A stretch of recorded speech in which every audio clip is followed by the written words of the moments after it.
Hey everybody and welcome back. Today's course will be on HTML fundamentals and we'll be going through what HTML is and how the browser interprets different HTML elements throughout the page. So let's go ahead and get started. So what is HTML?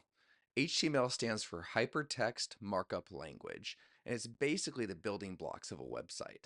HTML tells the browser in what order to display the information, as well as what type of information is being displayed. You can sort of think about it as the blueprint of a house. The blueprint will show you where the walls should go, where the toilets should go, where the doors and windows should go. But outside of that, it's really hard to visualize what the finished product is going to look like. And that's what HTML really is. It's that base foundation for everything else to be built on. So let's go over the basic structure of an HTML document. The first thing you're going to see is a doc type tag at the very top. And what this tells the browser is that you're utilizing HTML5, which is the current syntax. Next, you're going to see a set of HTML tags. And what those do is they just wrap all of the content and resources of the HTML page.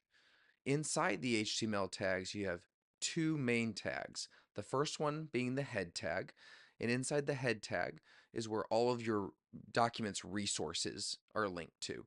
This includes titles, descriptions, keywords, style sheets, you name it. Those will all be linked in the head tag. The next tag that's important is the body tag. This is where all the content that you see on a web page resides. So let's go over some of the common HTML tags found within the body. The first tag we're going to go over is the heading tag. These tags are denoted by H1, H2, H3, H4, H5, and H6. Before we get into details on why there's 6 of them, let's go over the basic understanding of the heading tag. So why 6 tags? Well, the 6 tags are to define relationships between chunks of information. So you may have a main idea for your web page. Say it's a contact us page.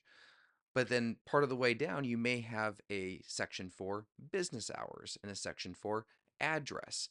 Well, those aren't going to be the same heading tag. Contact us might be the first heading tag in H1 because it describes the main piece of information across the entire web page.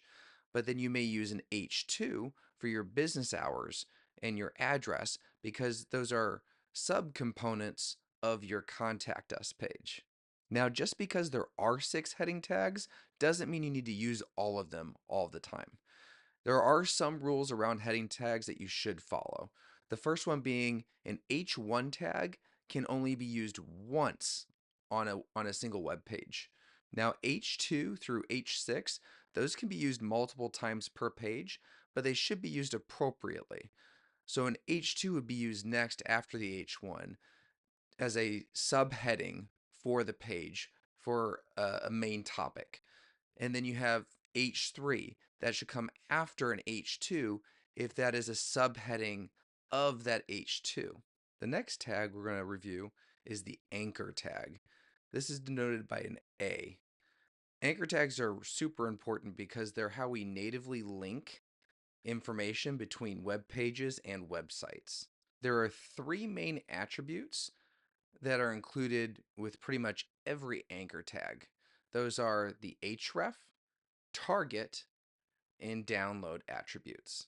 Some of these you may not use all at the same time, but these are the 3 most commonly used. The href attribute defines where we want the user to go when they click on the content inside the anchor tag. This could be a different website, a page within your own website, or even a directory for a file to download. The target attribute defines how we should open that link. Should it open in the same tab you're currently in? Should it open a whole new window? Should it open a new tab within the window you're in?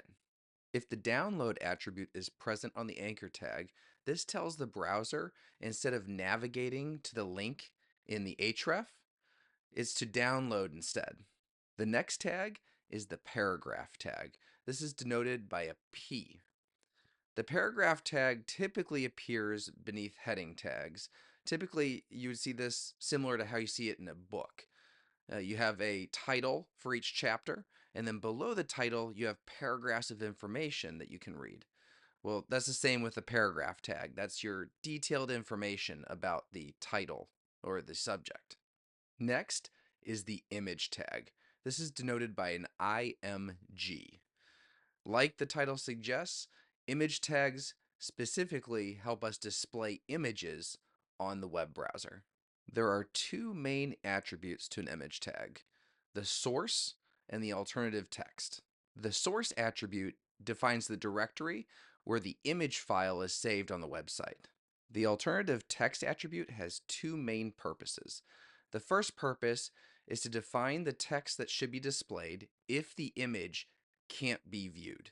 The second purpose is to let screen readers let the user know what the image is about.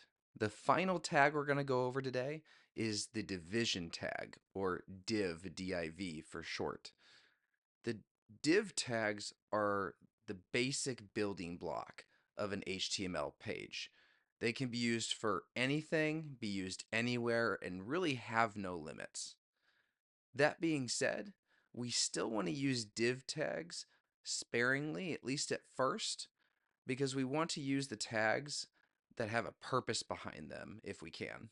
Once you get more experienced with web development, you'll be using the div tags a lot more. And that's going to do it for our HTML fundamentals lesson. In the next lesson, we're actually going to take everything we learned here and create your first basic website. See you there.